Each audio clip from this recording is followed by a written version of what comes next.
వస్తుందో రావట్లేదు నేనైతే తీసుకున్నా. నాకు భయం వేస్తుంది, వద్దు.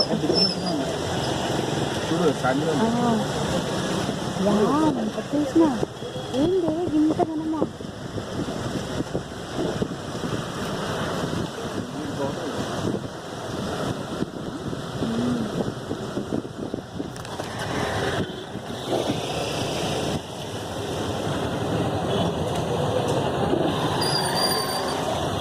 ఇంకొంచెం పడింది అనుకోబ్బా వర్షము, ఇంకా అయిపోయినట్టే. ఓకే, ఆ బ్రిడ్జ్ నుంచి వస్తాం కదా. లేకపోతే ముందు చూడు, ముందు చూసి చెయ్యి, నేను వీడియో తీస్తున్నా కానీ.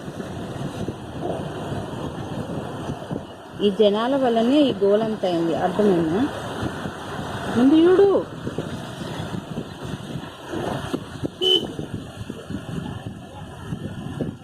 కన్నయ్య చూస్తున్నావా? వాటరు ఫుల్ వాటర్ కదా.